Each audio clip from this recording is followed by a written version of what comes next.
Okay, two things first. I'm addressing some heavy content tonight. It addresses the sad taking of a life of children and sexual abuse. There will be a big broadcast warning right here, right across the screen, saying that. And new merch. This beautiful little tumbler. The link is in the description. Hello, I'm GT. This is a little bit about my channel, which is Rides with Redbeard and D4Vd. Up to this point, it's pretty much just been about traveling around to interesting places and taking back road rides on the motorcycle. We just got back from Matt's off-road games down in Utah. I'm working on those videos now to kind of expand on the channel, bring in more than just the motorcycle. It's actually a good time to join the channel because I'm setting up and getting ready to incorporate some road bakes and making different types of foods and desserts on the road in the motorhome. Eventually it will also include trips with the motorcycle and the motorhome. And I'm going to be keeping these to different playlists, and I mean, everybody's not going to be interested in everything we do on the channel, but there's going to be more things on the channel for different audiences, so it'd be the perfect time to check it out here. Hopefully in the near future we will have the first video of the baking in the RV. Just need to finish getting a few pieces and parts in place in here and figure out just what we're gonna do for the first video doing that. We can get some ideas on what kind of things people want to see. Desserts and savory meals, different things. Small kitchen like apartments and motorhomes are a different type of cooking, so it's going to be an adventure. Hopefully we'll see you there. Welcome back, my curious, slightly unhinged truth seekers and the lovers of the uncomfortably real. You've tuned into Whistlebroom, caffeinated by secrets, the only place where we don't just sip the tea, we trace where it comes from, who poisoned it, and why nobody wanted you to taste it in the first place. First news story today is in Ringgold County. One of those quiet stories has started to surface. Authorities have announced the arrest of 35-year-old Craig Michael O'Brien of Mount Airy in Iowa, now facing multiple felony charges tied to the alleged abuse of a minor. Alleged. Make sure you understand that. According to officers, O'Brien has been charged with second-degree sexual abuse, a Class B felony, along with 2 counts of third-degree sexual abuse, Class C felony. The arrest followed a joint investigation between the Ringgold County Sheriff's Office and the Iowa Department of Criminal Investigations. Investigators say this wasn't a single incident. Court records described a pattern, allegations spanning from August 2023 to April of 2025. According to criminal complaints, one of the earliest reported incidents occurred in the fall of 2023. Sorry, my brain was farting there. When the victim, a 13-year-old at the time, stupid fly, was allegedly picked up in a vehicle and taken to an unknown location where the abuse took place. Authorities say the alleged behavior continued into early 2025. Another report claims the victim was again forced into a vehicle and assaulted. Investigators later recovered text messages that they say support the victim's statement. One message dated April 2025 allegedly shows O'Brien requesting explicit acts. According to the complaint, the victim told authorities those acts were forced and took place near their homes.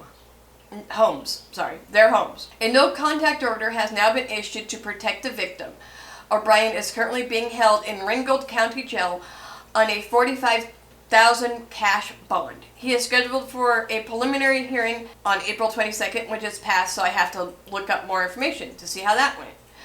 The Ringgold County Sheriff's Office is asking anyone with the information related to this case to come forward, because in cases like this, the truth doesn't always come out all at once. Sometimes it surfaces in pieces.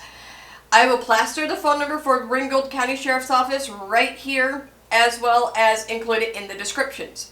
This is a bad one because it's been building for a while now, and I'm not going to say his actual name, the one he goes by on TikTok and he's famous for, but it's about time David was finally arrested. I will only use his legal name when I address him here. I'm going to start at the beginning and give a quick run through in case anyone doesn't know what a sick, nasty, dirty man he is. What started as a viral music success story has now taken a turn into something far dark. Singer David Anthony Burke, known to his fans as D4Vd, whatever, is now facing first-degree murder charges in connection with the death of 14-year-old Celeste Rivera Hernandez. On April 16, 2026, the Los Angeles Police Department confirmed Burke has been taken into custody and has been held without bail. Just days later, prosecutors formally charged him with first-degree murder, adding special circumstances including lying in wait, financial motive, and killing of a potential witness. But the story doesn't begin with an arrest. It begins months earlier with a smell. The discovery. On September 8, 2025, LAPD officers responded to a report of a foul odor coming from an impounded Tesla parked on North Mansfield Avenue. Inside the trunk, they discovered human remains. Investigators later determined the body was placed there several days before the vehicle was towed from the Hollywood Hills. The remains had been dismembered and concealed in multiple bags. Details late that immediately escalated the case from suspicious to deeply disturbing. The car, registered Burke. The victim? More than a week later, the remains were identified as Celeste Rivera Hernandez, a 14-year-old girl who'd been reported missing from Lake Illinois back in April 2024. Her official date of death was listed as September 8, 2025. But the cause of death has never been publicly released. Authorities sealed the autopsy, leaving a gap filled with speculations. Details about her clothing and personal items were released. Among them, a small but eerie coincidence, a tattoo on her finger. The same marking visible in a prior image of Burke. Neither law enforcement nor Burke's legal team has addressed the connections. Before any of this surfaced, Burke's life was moving in the opposite direction. He had gone from uploading gaming content, viral TikTok hits like Romantic Homicide and Here With Me, both exploding across TikTok. Within a few years, he was touring globally, openings for major artists and building a rapid growing fan base. In April 2025, he released his duet album, Withered, and launched a worldwide tour. And here's where it gets unsettling. When the body was discovered in September 2025, Burke was on tour. He continued performing across multiple cities even as news broke, only canceling a scheduled Seattle, my home state and town, sorry, gotta throw that out there, show days later without explanation. Soon after, the rest of his tour dates quickly disappeared from venue listings. Initially, Burke's team stated he was cooperating with authorities. However, it's been confirmed he has not. By April 2026, law enforcement sources painted a different picture. Allegedly, he had not been cooperative during the investigation. Behind the scenes, investigators were already zeroing in. By November 2025, Burke had been identified as a suspect. Authorities reportedly believed he may not have acted alone, suggesting the possibility of assistance in disposing of the body. The case was officially being treated as a homicide. Prosecutors allege that Burke killed Celeste on April 23, 2025. At the time, he was reportedly under investigation for inappropriately sexual misconduct involving minor, allegedly Celeste, allegations that if proven, could have destroyed his career. According to District Attorney Nathan Hotchman, the motive was chillingly calculated to silence a threat. He claims Burke murdered Celeste to protect his lucrative musical career. The charges go further, alleging, sorry, I'm having trouble with that word today, that after her death, he dismembered her body and concealed it. His attorneys, Blair Burke, Marilyn Bednarkisi, like I said, I butchered her name, and Regina Peter have firmly denied the allegations, stating the actual evidence will show that David Burke did not murder Celeste Rivera Hernandez and was not the cause of her death. If convicted, Burke could face life in prison without parole or even the death penalty. No public statement has come directly from Burke. No confirmed cause of death has been released, and the full truth still buried somewhere between sealed reports, conflicting narratives, and a case that only just began to unfold. And that's the part that should sit with you. Because this isn't just about raising star falling. It's about what might have been hidden while spotlighted was still on, and how long it stayed that way. And more importantly, it's not about David, it's about getting justice for Celeste. Her and her family deserve it. Hey y'all, how'd you like to keep your skin happy and healthy? Well, look no further than my homemade skincare products. I primarily sell these tools at local vendor events, but I've decided to open the door wider to my beautiful online community. From beef tallow body butter for moisturizing, to goat's milk soap body bars for soft and smooth skin, Heartfelt Oils gives you the best results with no side effects or synthetics. Most of all, I want to get these products into your hands because I truly believe you'll receive all the support you need with any skin issues you might be dealing with. I have a friend who has a couple of daughters dealing with eczema, and they told me the lemon beef tallow is helping their skin improve. Oh my. Also, one lady ordered my frankincense sugar scrub, and her skin cleared up after a couple weeks or less. Whoa. If you believe this is what you're looking for, drop me a line via my email or direct message me on Facebook. Meanwhile, check out my product list in the comments below, including product names, prices, etc. Thank you so much for watching, and I pray we'll connect soon. Have a blessed day. My next story is a new TikTok trend that's going around. Firefighters and emergency room doctors across the U.S.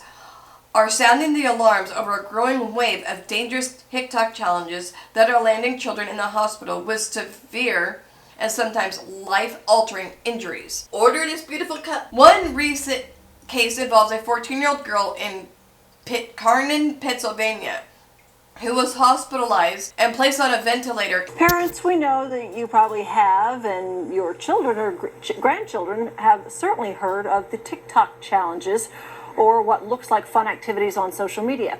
And these youngsters that maybe they would enjoy being part of, all for fun. But there is a much more serious side. Not all of those fun activities are safe. An example from right here at home, recreating an experiment on TikTok almost cost a Coleman boy his life. And now he and his mother are sending a message of safety to other families just like them. KTAB's Mariah Williams speaking with mom and son, but viewer discretion is advised. Some parts of the following video may be disturbing to some viewers. It was just like any other day. Caden and his older brother Cameron were sitting on the couch watching TV and scrolling on TikTok. It was more of an experiment where you basically take some not lighter fluid, rubbing alcohol, and you put it into a bottle. That's when they came across an experiment video they thought they would try. And then you light it on fire, and the fire shoots out the bottle. I did that, or me and my brother did that, and it was cool. So they grabbed the materials from their kitchen cabinets, and once they were done, or so they thought, that's when the unthinkable happened. It looked like the fire had gone out, so my brother grabbed it and said, "Here, throw it away." So I grabbed it, threw it in the trash can, and my shirt caught on fire. The right side of his body covered in 2nd and 3rd degree burns, leading him to be care flighted to Dallas. I never expected for them to find videos like this. Caden's mom, Christina, was on the other side of the property when she got a message from a nearby friend who heard the boys making a 911 call. When I walked up to the porch, he was just face, chest, arms, stomach covered in burns. It looked like his skin had been melted away. Luckily, when the fire happened, Caden's older brother stepped into action to put him out. Christina now urging other parents to have that conversation with their kids to avoid repeating their story. Just tell your kids, because you never know when something they see online could end up putting them in the hospital or worse. We got very lucky. If you see something that looks and could be dangerous, I would recommend just skip. Don't do it. Reporting in Abilene with coverage you can count on, I'm Mariah Williams, KTAB News. March 2026, after attempting a so-called fire-breathing challenge, the stunt, which involves using rubbing alcohol to create flames, left her with burns covering 8% of her body, including her face, neck, and chest. Officials say she narrowly survived, noting the flames could have easily traveled into her airway and the digestive tract. That just sounds horrific. I don't know why kids can be so stupid. I don't understand why I can't grasp that concept.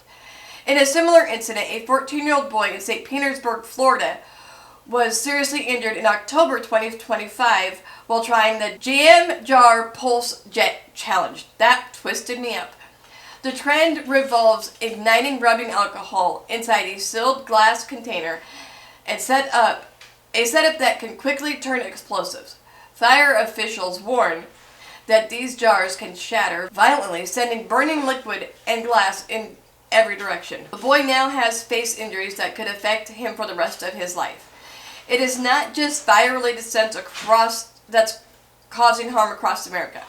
Another viral trend in early 2026 involving a gel-filled stress toy called Nido, which I love. I love Nido. It was such a therapeutic toy for my hands, especially when I was recovering from surgery with this hand. It was freaking awesome. Kids are encouraged to microwave the toy and make it softer, but in many cases it ruptured or exploded, releasing extremely hot material. A 9-year-old, oh my lord, Illinois boy suffered serious burns to his face and hands after one exploded. Where were his parents? The men did 2 weeks after putting a simple toy in the microwave. In a matter of seconds, it exploded, causing burns to his face.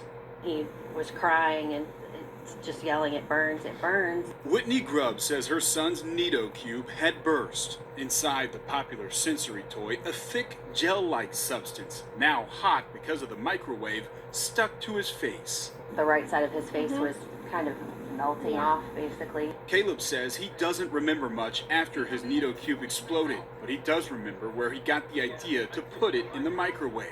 It's like a stress toy, and I didn't know it was a trend on TikTok before, because my friend did it before, but she put it in for, she didn't get hurt. The idea is to warm up the toy and make it more pliable. Caleb's mom says her son did not hear about it directly from social media, and yet her son still wound up the victim of a dangerous trend. These people don't know the repercussions of what these challenges and goofy trends can do to kids, especially the younger ones. Loyola University Medical Center says Caleb is the 4th case they've seen this year involving Nido cubes. We see the negative results of TikTok challenges all the time. The people who are getting hurt don't necessarily post the TikToks. You're just seeing the fun ones where it looks cool.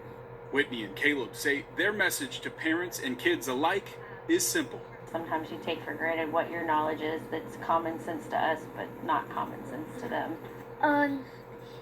Just think before you act. Both Caleb and his mom are grateful for his swift recovery. Caleb says he can't wait to get back to school to tell his friends not to do what he did or do anything they see on social media without asking an adult first. His case was one of the several reported within weeks with burning centers across the country treating similar injuries. Medical experts say TikTok and our algorithm can rapidly amplify these trends, often outpacing safety warnings.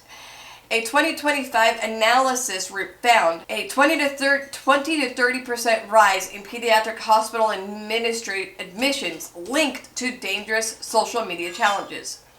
Doctors warn that what appears minor or controlled on screen can be far more challenging, dangerous in real life. Flames can spread unpredictably, reaching the face, eyes in seconds, and causing devastating damages, let alone house fires. Authorities are urging parents to take precautions, including securing flammable household items like rubbing alcohol and aerosol spray. They also recommend having direct conversations with children about the risk of viral challenges and the reality that online videos often leave out the consequences. If a child is burned, experts advise cooling the area with running tap water, not ice, and seeking immediate medical care. The next story is about Iowa.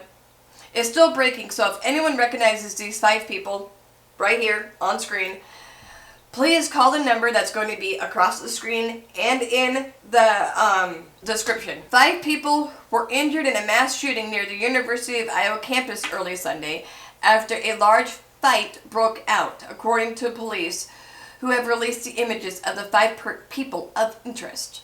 Authorities said that 1 victim remains in critical condition, while the other 4 are stated as stable. Iowa City Public Safety shares in the Facebook update Sunday afternoon. The post included a photo of 5 young men. The investigators are asking for public help identifying them. Anyone with information is urged to contact Detective Cade Burma at cburma@iowa-city.org, or, just so I don't get dyslexic on this one, 319-356-5275. Hey everyone, it's Whistle Brew here. Just a quick update to be added to the video I'm making right now about the Iowa 5 shooting, whatever it's called. Demarion Jones of Cedar Falls, Iowa faces 5 counts of attempted murder, 3 counts of willful injury, assault causing serious injuries, 2 counts of willful injury, assault causing bodily injury, and 1 count of going armed with intent, according to police in Cedar Rapids, Iowa. The final charges is brought against someone for allegedly carrying a dangerous weapon with the specific intent to use it without justification against another person, according to Iowa state law. Anyway, quick update. Wanted to get this out before my editor finished with everything else. Sorry that I don't look like I did yesterday when I recorded, but news breaks. I gotta update when I can. Officers were initially called to report a large fight at the pedestrian mall around 1:45 a.m., where as many as 100 people were involved. Gunfire erupted during the chaos. Videos circulating on social media show a crowded scene with dozens of people surrounding a group of individuals exchanging punches before the shots were fired. The incident unfolded in a busy nightlife area filled with bars located just a block from the parts of Big Ten campus. Now, this last case is heavy on my heart. It breaks my heart, so brace yourself. If this one crushes me, it's going to crush you. A Louisiana man carried out one of the deadliest mass shootings in recent U.S. history, killing 8 children, 7 of them his own, and critically injuring 2 women, according to the police. Authorities identified the suspect as 31-year-old Shamar Elkins, a former Louisiana National Guard member. Investigators say the attack unfolded early Sunday morning in Shreveport after a domestic dispute escalated. Around 6 a.m., Elkins allegedly opened fire. This is all alleged. Plaster that word across the screen. Opened fire at 2 separate homes during a violent rampage. Inside one residence, police found 8 children, 5 girls and 3 boys, ranging from the age of early childhood to preteens, basically 1 to 13. Authorities said most of the victims were shot while they slept, and 1 child was found on the roof, believing to have been attempting to escape. 2 women, believed to be the mothers of some of the children, were also shot at separate locations and left critically injured. 1 was reportedly struck in the face inside the home where the children were found. Police later located Elkins after an attempted carjack. He was shot and killed by responding officers following a car pursuit. Investigators believe the incident was entirely domestic in nature. though the exact motive remains under investigation. In the weeks before the shooting, family members say Elkins expressed emotional distress, describing dark thoughts and personal struggles tied to his marriage and mental health. Elkins had prior convictions, including weapons-related charges and a 2019 incident in which he allegedly fired shots during a confrontation. The tragedy has left the Shreveport community devastated. Officers, including the police chief and mayor, described the scene as unlike anything they have ever encountered, while local leaders called for increased mental health support in the aftermath. I was going to list the children's names and ages, but out of respect for their mothers and for them, I'm not going to. In cases like this, and the timelines often read like chaos, but underneath it is usually something quieter, more gradual, and far more overlooked. People tend to focus on the moment everything breaks, but rarely on the long stretch where warning signs existed in plain sight. Stress, isolation, instability, unresolved conflict. What makes this tragedy, and all of them that I spoke about today, especially difficult, is not just its scale, but its proximity. This was not a distant event.